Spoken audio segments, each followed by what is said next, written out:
अथ श्री उच्छिष्ट गणेश कवचम्।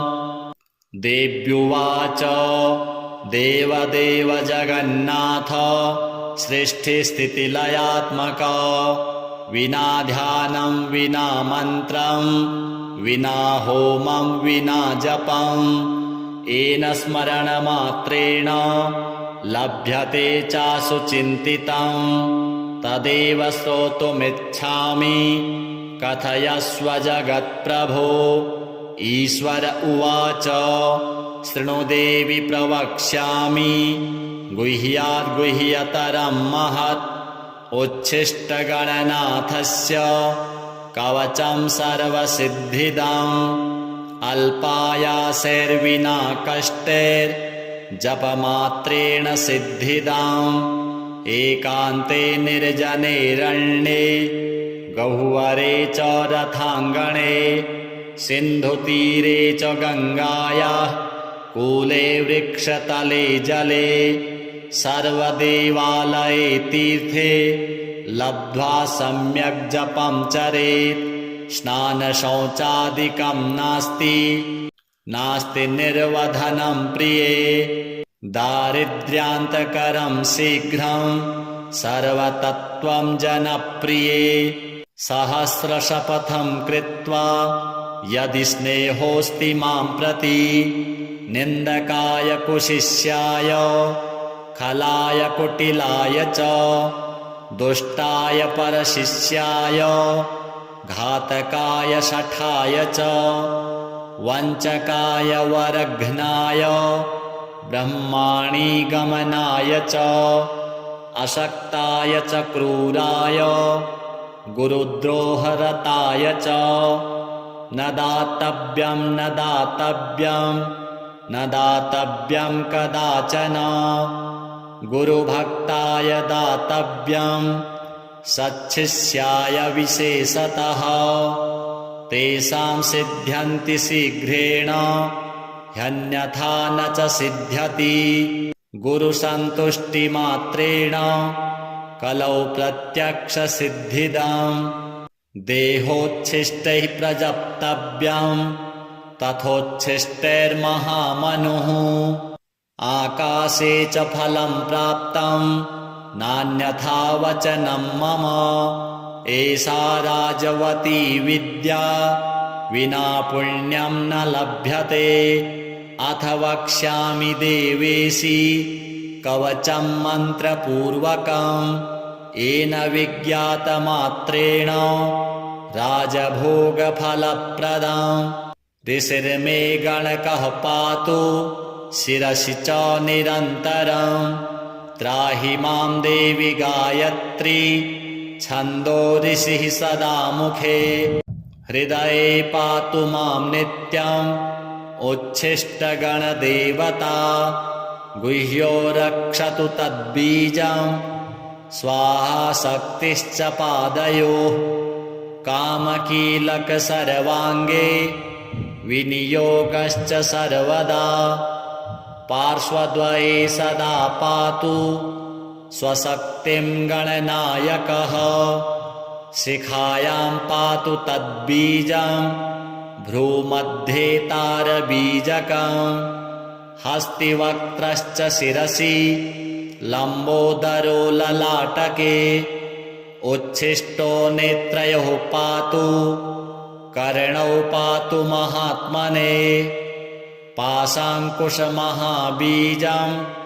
नासिकायां च रक्षतु भूतीश्वरः परः पातु आस्यं जिह्वां स्वयं वपुः तद्बीजं पातु मां नित्यं ग्रीवायां कण्ठदेशके गम्बीजं च तथा रक्षेत् तथा त्वग्रे च पृष्ठके सर्वकामश्च हृत्पातु पातु मां च करद्वये उच्छिष्टाय च हृदये वह्निबीजं तथोदरे मायाबीजं तथा कट्यां द्वाऊरुसिद्धिदायकः जङ्घायां गणनाथश्च पादौ पातु विनायकः शिरसः पादपर्यन्तम् उच्छिष्टगणनायकः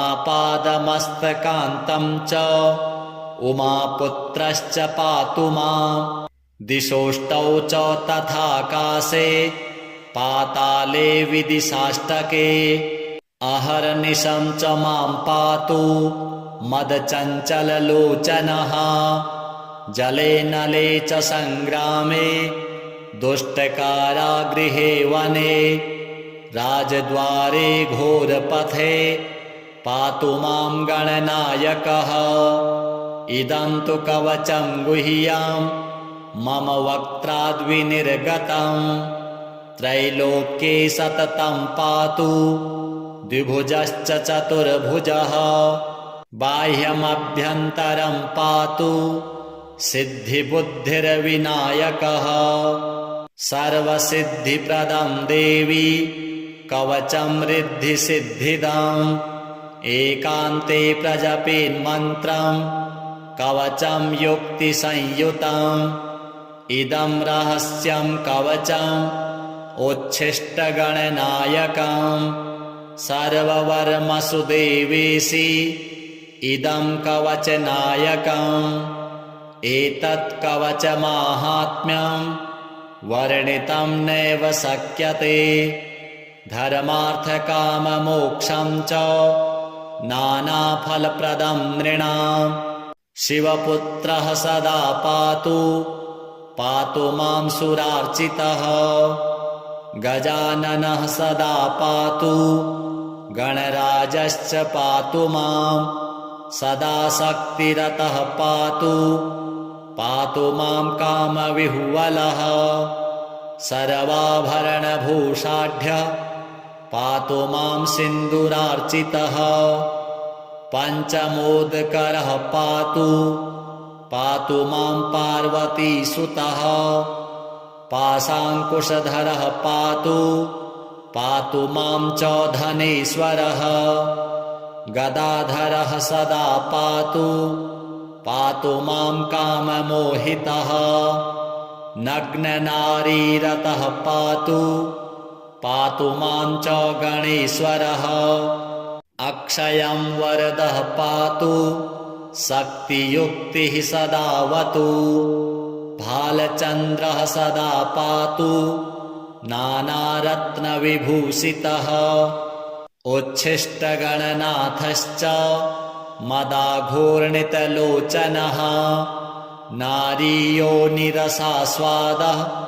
पातु मां गजकर्णकः प्रसन्नवदनः पातु मां भगवल्लभः जटाधरः सदा पातु मां च किरीटिकः पद्मासनास्थितः पातु रक्तवर्णश्च पातु मां नग्नसाममदोन्मत्तः पातु मां गणदैवतः वामाङ्गे सुन्दरीयुक्तः पातु मां मन्यथ प्रभुः क्षेत्रपः पिशितं पातु मां श्रुतिपाठकः भूषणाढ्यस्तु मां पातु नानाभोगसमन्वितः स्मिताननः सदा पातु स्त्रीगणेशकुलान्वितः श्रीरक्तचन्दनमयः सुलक्षणगणेश्वरः श्वेतार्कगणनाथश्च हरिद्रागणनायकः पारभद्रगणेशश्च पातु सप्तगणेश्वरः प्रवालकगणाध्यक्षो गजदन्तो गणेश्वरः हरबीजगणेशश्च भद्राक्षगणनायकः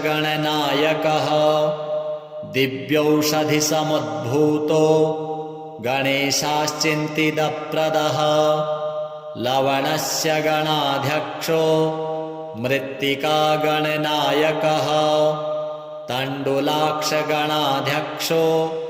गोमयश्च गणेश्वरः स्फटिकाक्षगणाध्यक्षो रुद्राक्षगणदैवतः नवरत्नगणेशश्च आदिदेवो गणेश्वरः पञ्चाननश्चतुर्वक्त्रः षडाननगणेश्वरः मयूरवाहनः पातु मां मूषकासनः पातु मां देवदेवेशः पातु मां ऋषिपूजितः पातु मां सर्वदा देवो देवदानवपूजितः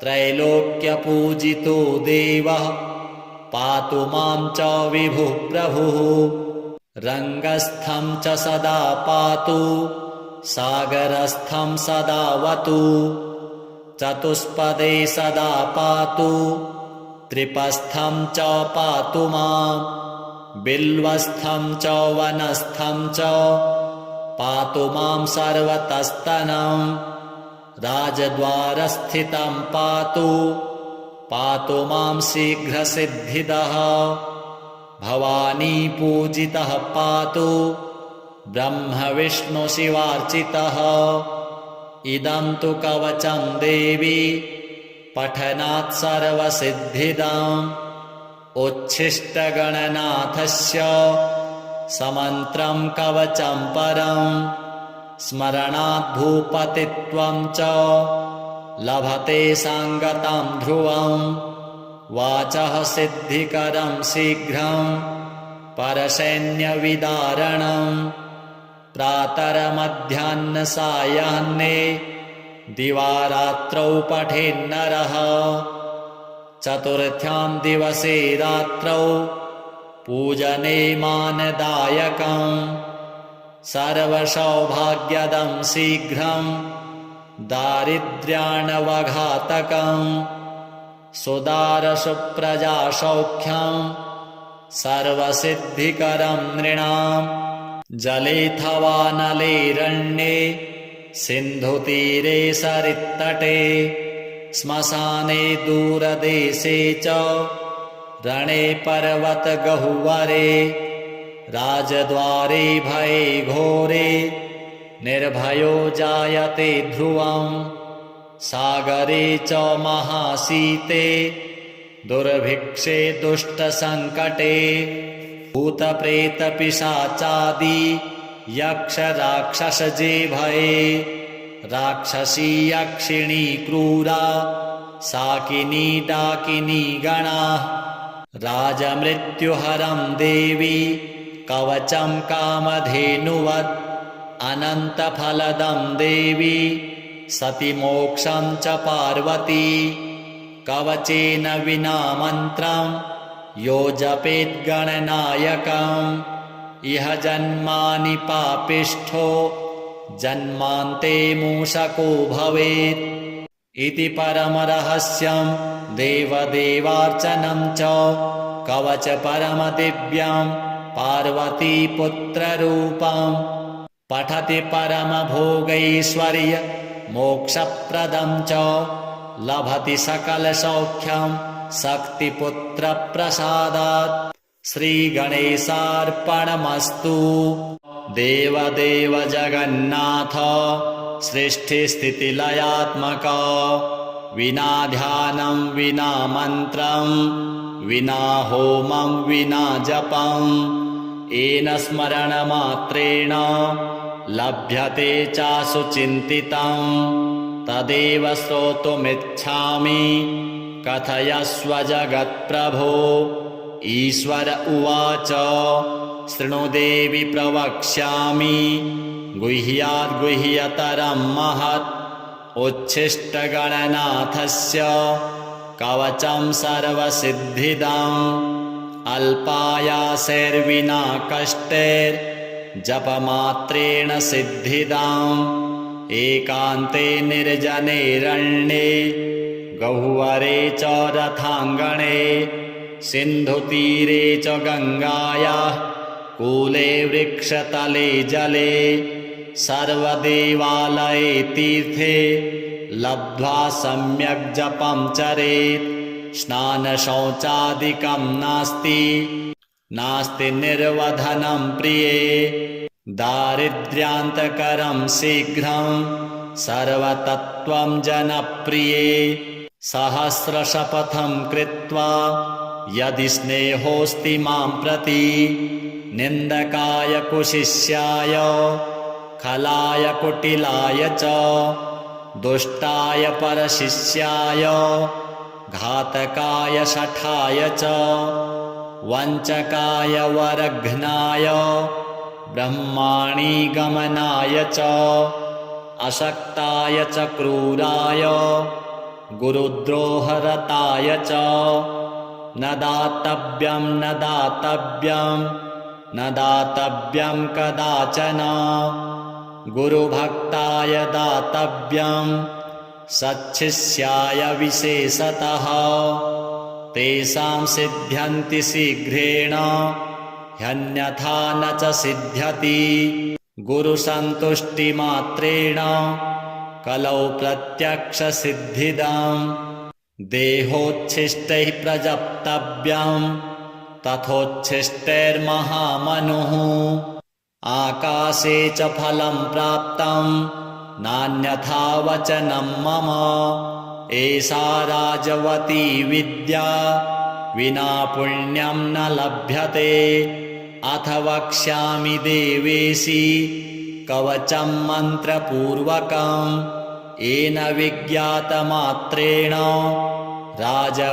राजभोगफलप्रदं ऋषिर्मे गणकः पातु शिरसि च निरन्तरं त्राहि मां देवि गायत्री छन्दो ऋषिः सदा मुखे हृदये पातु मां नित्यम् उच्छिष्टगणदेवता गुह्यो रक्षतु तद्बीजं स्वाहा शक्तिश्च पादयोः कामकीलक सर्वाङ्गे विनियोगश्च सर्वदा पार्श्वद्वये सदा पातु स्वशक्तिं गणनायकः शिखायां पातु तद्बीजं भ्रूमध्ये तारबीजकं हस्तिवक्त्रश्च शिरसि लम्बोदरो ललाटके उच्छिष्टो नेत्रयोः पातु कर्णौ पातु महात्मने पाशाङ्कुशमहाबीजं नासिकायां च रक्षतु भूतीश्वरः परः पातु आस्यं जिह्वां स्वयं वपुः तद्बीजं पातु मां नित्यं ग्रीवायां कण्ठदेशके गम्बीजं च तथा रक्षेत् तथा त्वग्रे च पृष्ठके सर्वकामश्च हृत्पातु पातु मां च करद्वये उच्छिष्टाय च हृदये वह्निबीजं तथोदरे मायाबीजं तथा कट्यां द्वाऊरुसिद्धिदायकः जङ्घायां गणनाथश्च पादौ पातु विनायकः शिरसः पादपर्यन्तम् उच्छिष्टगणनायकः आपादमस्तकान्तं च उमापुत्रश्च पातु मां दिशोष्टौ च तथाकाशे पाताले विदिशाष्टके अहर्निशं च मां पातु मदचञ्चललोचनः जले नले च सङ्ग्रामे दुष्टकारागृहे वने राजद्वारे घोरपथे पातु मां गणनायकः इदं तु कवचं गुह्यं मम वक्त्राद्विनिर्गतं त्रैलोक्ये सततं पातु द्विभुजश्च चतुर्भुजः बाह्यमभ्यन्तरं पातु सिद्धिबुद्धिर्विनायकः सर्वसिद्धिप्रदं देवी कवचं रिद्धिसिद्धिदम् एकान्ते प्रजपेन्मन्त्रं कवचं युक्तिसंयुतम् इदं रहस्यं कवचम् उच्छिष्टगणनायकम् सर्ववर्मसु देवेशि इदं कवचनायकम् एतत् कवचमाहात्म्यं वर्णितं नैव शक्यते धर्मार्थकाममोक्षं च नानाफलप्रदं नृणाम् शिवपुत्रः सदा पातु मां सुरार्चितः गजाननः सदा पातु गणराजश्च पातु मां सदा शक्तिरतः पातु मां कामविह्वलः सर्वाभरणभूषाढ्यः पातु मां सिन्दूरार्चितः पञ्चमोदकरः पातु मां पार्वतीसुतः पाशाङ्कुशधरः पातु मां च धनेश्वरः गदाधरः सदा पातु मां काममोहितः नग्ननारीरतः पातु मां च गणेश्वरः अक्षयं वरदः शक्तियुक्तिः सदावतु भालचन्द्रः सदा नानारत्नविभूषितः उच्छिष्टगणनाथश्च मदाघूर्णितलोचनः नारीयोनिरसास्वादः पातु मां गजकर्णकः प्रसन्नवदनः पातु मां भगवल्लभः जटाधरः सदा पातु मां च किरीटिकः पद्मासनास्थितः रक्तवर्णश्च पातु मां नग्नसाममदोन्मत्तः पातु मां गणदैवतः वामाङ्गे सुन्दरीयुक्तः पातु मां मन्यथ प्रभुः क्षेत्रपः पिशितं पातु मां श्रुतिपाठकः भूषणाढ्यस्तु मां पातु नानाभोगसमन्वितः स्मिताननः सदा पातु श्रीगणेशकुलान्वितः श्रीरक्तचन्दनमयः सुलक्षणगणेश्वरः श्वेतार्कगणनाथश्च हरिद्रागणनायकः पारभद्रगणेशश्च पातु सप्तगणेश्वरः प्रवालकगणाध्यक्षो गजदन्तो गणेश्वरः हरबीजगणेशश्च भद्राक्षगणनायकः दिव्यौषधिसमुद्भूतो गणेशाश्चिन्तितप्रदः लवणस्य गणाध्यक्षो मृत्तिकागणनायकः तण्डुलाक्षगणाध्यक्षो गोमयश्च गणेश्वरः स्फटिकाक्षगणाध्यक्षो रुद्राक्षगणदैवतः नवरत्नगणेशश्च आदिदेवो गणेश्वरः पञ्चाननश्चतुर्वक्त्रः षडाननगणेश्वरः मयूरवाहनः पातु मां मूषकासनः पातु मां देवदेवेशः पातु मां ऋषिपूजितः पातु मां सर्वदा देवो देवदानवपूजितः त्रैलोक्यपूजितो देवः पातु मां च विभुः प्रभुः रङ्गस्थं च सदा पातु सागरस्थं सदावतु चतुष्पदे सदा पातु त्रिपस्थं च पातु मां बिल्वस्थं च वनस्थं च पातु मां सर्वतस्तनं राजद्वारस्थितं पातु मां शीघ्रसिद्धिदः भवानी पूजितः पातु ब्रह्मविष्णुशिवार्चितः इदं तु कवचं देवी पठनात् सर्वसिद्धिदाम् उच्छिष्टगणनाथस्य समन्त्रं कवचं परं स्मरणात् भूपतित्वं च लभते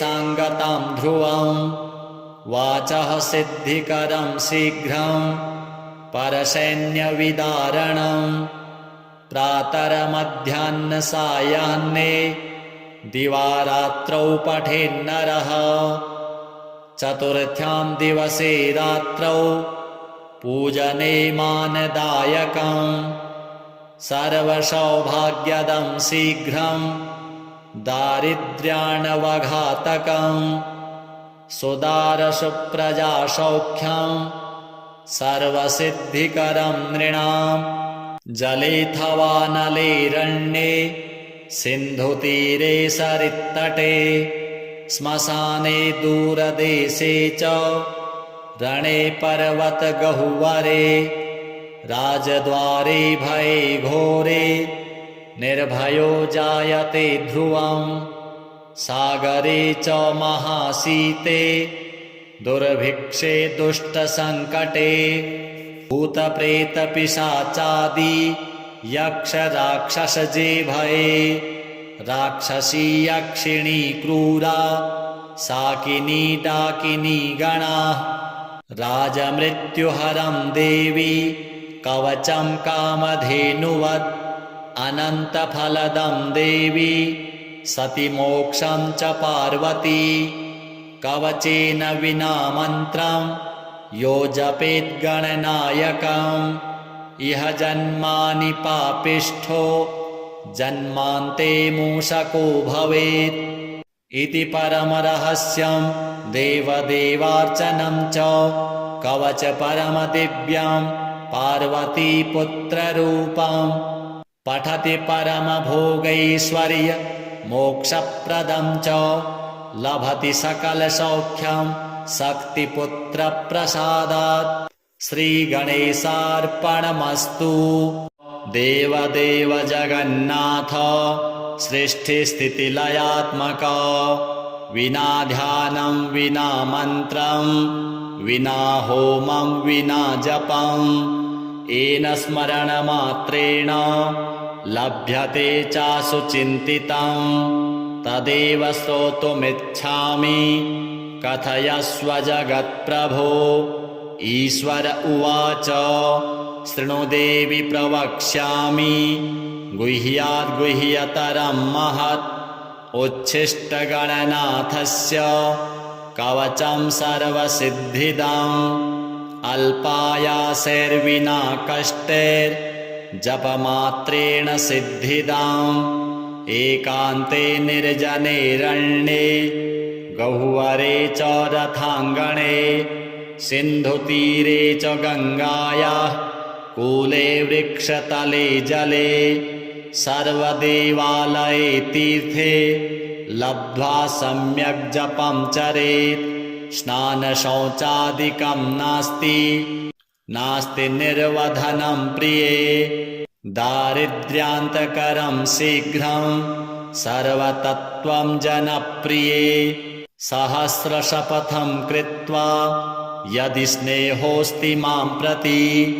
निन्दकाय कुशिष्याय खलाय कुटिलाय च दुष्टाय परशिष्याय घातकाय शठाय च वञ्चकाय वरघ्नाय ब्रह्माणि गमनाय च अशक्ताय च क्रूराय गुरुद्रोहरताय च न दातव्यं न दातव्यं न दातव्यं कदाचन गुरुभक्ताय दातव्यं सच्छिष्याय विशेषतः तेषां सिद्ध्यन्ति शीघ्रेण ह्यन्यथा न च सिद्ध्यति गुरुसन्तुष्टिमात्रेण कलौ प्रत्यक्षसिद्धिदम् देहोच्छिष्टैः प्रजप्तव्यं तथोच्छिष्टैर्महामनुः आकाशे च फलं प्राप्तं नान्यथा वचनं मम। एषा राजवती विद्या विना पुण्यं न लभ्यते। अथ वक्ष्यामि देवेशी कवचं मन्त्रपूर्वकं येन विज्ञातमात्रेण राजभोगफलप्रदं। ऋषिर्मे गणकः पातु शिरसि च निरन्तरं। त्राहि मां देवि गायत्री छन्दो ऋषिः सदा मुखे। हृदये पातु मां नित्यम् उच्छिष्टगणदेवता। गुह्यो रक्षतु तद्बीजं स्वाहा शक्तिश्च पादयोः। कामकीलक सर्वाङ्गे विनियोगश्च सर्वदा। पार्श्वद्वये सदा पातु स्वशक्तिं गणनायकः। शिखायां पातु तद्बीजं भ्रूमध्ये तारबीजकं। हस्तिवक्त्रश्च शिरसि लम्बोदरो ललाटके। उच्छिष्टो नेत्रयोः पातु कर्णौ पातु महात्मने। पाशाङ्कुशमहाबीजं नासिकायां च रक्षतु। भूतीश्वरः परः पातु आस्यं जिह्वां स्वयं वपुः। तद्बीजं पातु मां नित्यं ग्रीवायां कण्ठदेशके। गम्बीजं च तथा रक्षेत् तथा त्वग्रे च पृष्ठके। सर्वकामश्च हृत्पातु पातु मां च करद्वये। उच्छिष्टाय च हृदये वह्निबीजं तथोदरे। मायाबीजं तथा कट्यां द्वाऊरुसिद्धिदायकः। जङ्घायां गणनाथश्च पादौ पातु विनायकः।